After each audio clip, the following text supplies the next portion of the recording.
Okay, perfect. All right, so hello everyone. My name is Drake Maestas, a senior biochemistry undergraduate here at UCR, and today I'll be presenting my capstone project in the field of biochemistry conducted with the guidance and mentorship of Dr. Greg Blaha, titled Exploration of the Rho Factor. So before I begin, I just wanted to take a brief moment to thank the Undergraduate Research Symposium for allowing me to have the opportunity to present my project. So sincerely, thank you. So before we begin my project, a little bit of background information is needed. Okay, perfect. So we need a little bit of background information is required to be able to understand the goal behind it. So to begin, there are two main types of cells present in nature, eukaryotes and prokaryotes. Eukaryotic cells contain membrane-bound organelles or little compartments in the cell that handle specific tasks or play specific roles. They're able to process mRNA, which means they're able to splice out non-coding regions in genetic information. They can also make up multicellular organisms such as you and I. The other type of cell is known as a prokaryotic cell, which is what my research focuses on. These types of cells are very small compared to eukaryotes. Due to their size, they lack organelles, and since there's no nucleus present, there's no need to process mRNA. In this type of cell, transcription and translation are known to be coupled, a topic we will get into more in a second. Another topic we need to familiarize ourselves with is the central dogma.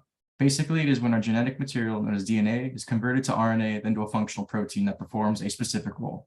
This is called gene expression. The process of going from DNA to RNA is called transcription. The process of going from RNA to protein is called translation.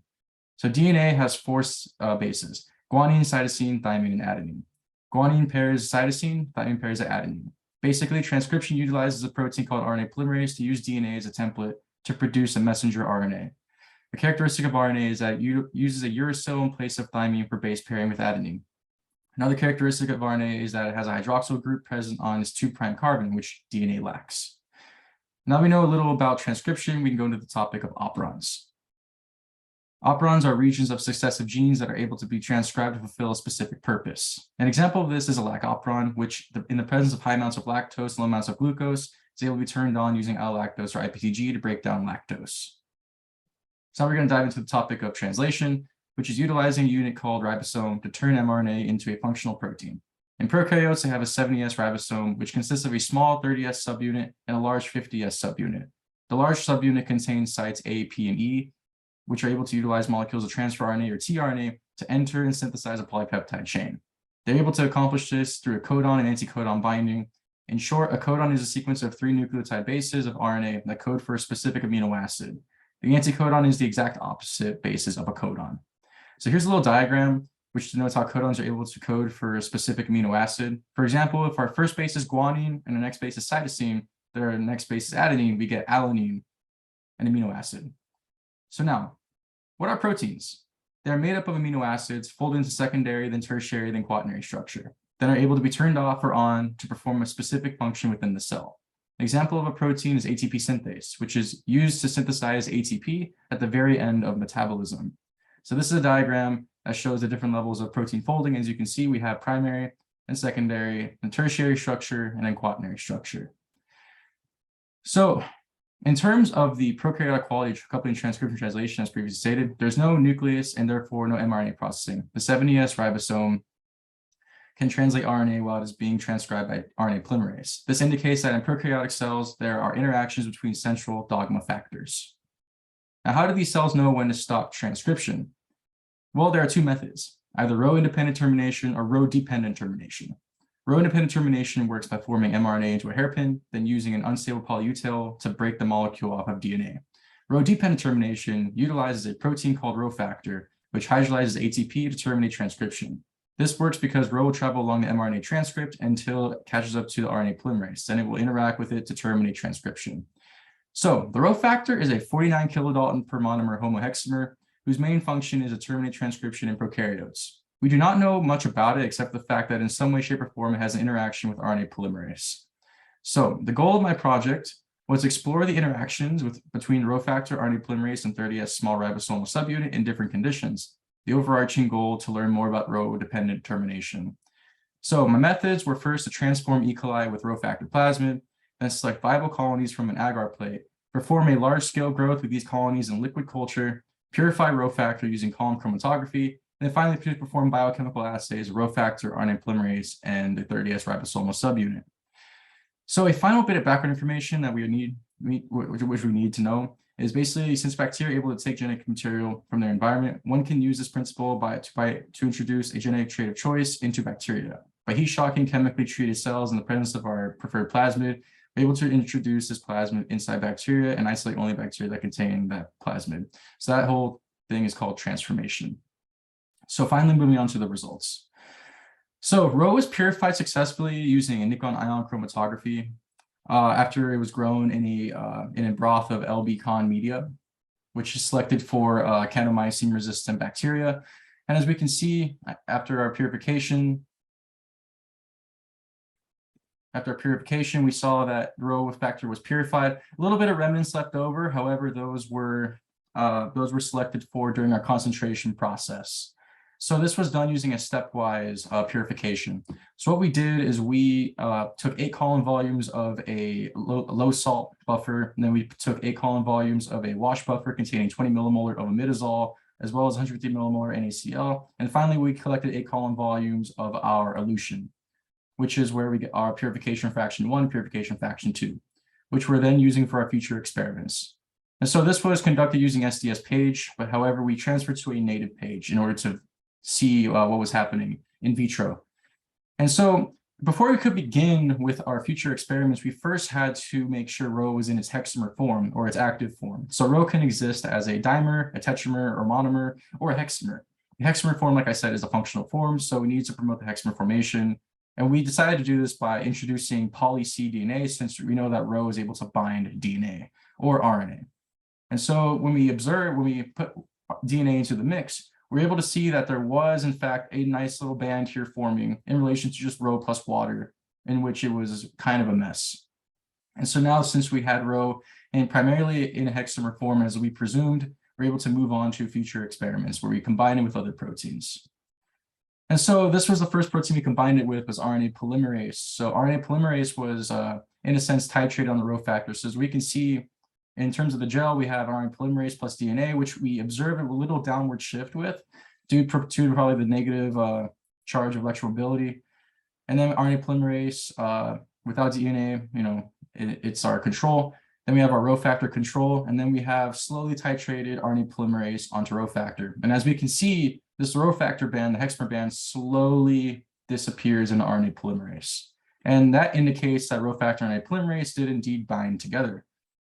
And so now I wanted to see if we were to add ATP into the mix, what would happen at that time. And so ATP is going to interact with Rho because Rho is an ATPase. It uses it to be mobile across an mRNA transcript.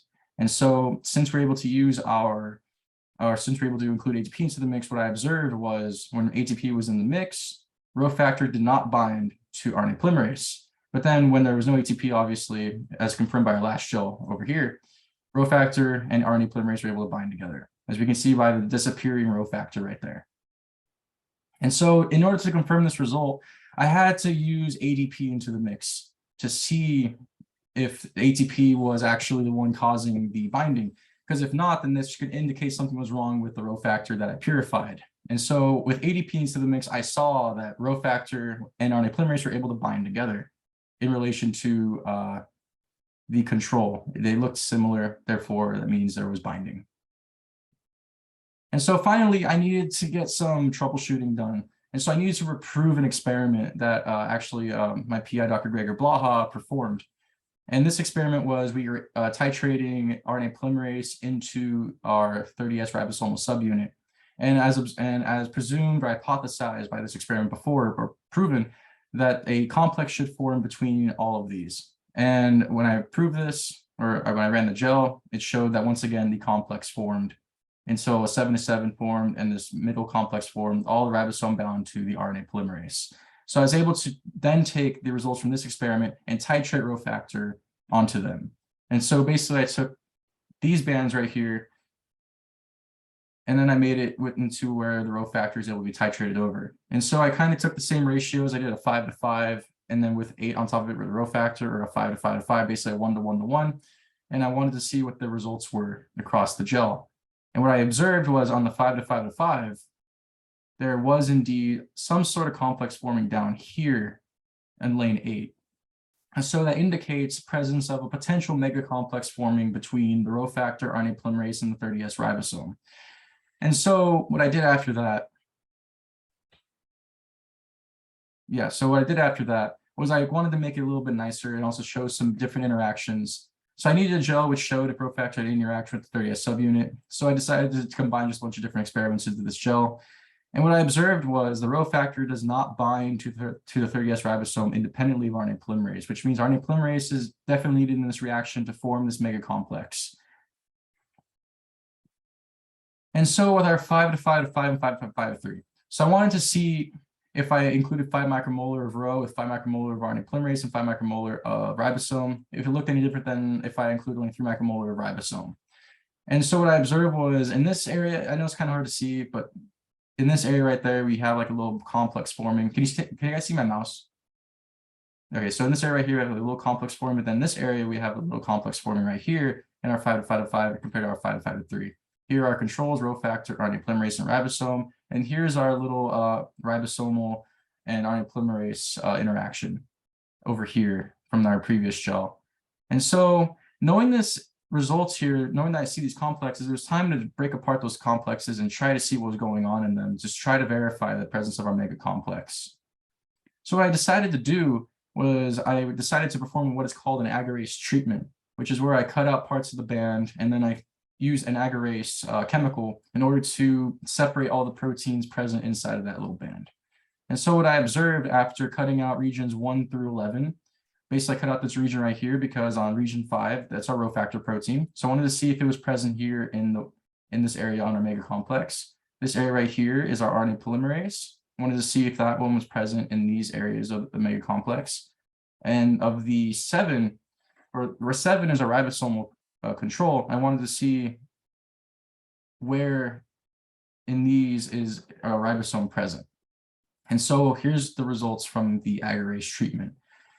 So they're faint, but I tried to put a little square so I can try to denote what the results were. And so what happened was I saw here's our rho factor control, here's our RNA polymerase control, and here's our ribosome control down here. It's really faint, but it can be seen. And so basically what I observed at the 5 to 5 to 3 mega complex, there was not really anything going on except for potential rho factor or potential RNA polymerase in this area. However, with the 5 to 5 to 5, what I observed was at that little complex right here, number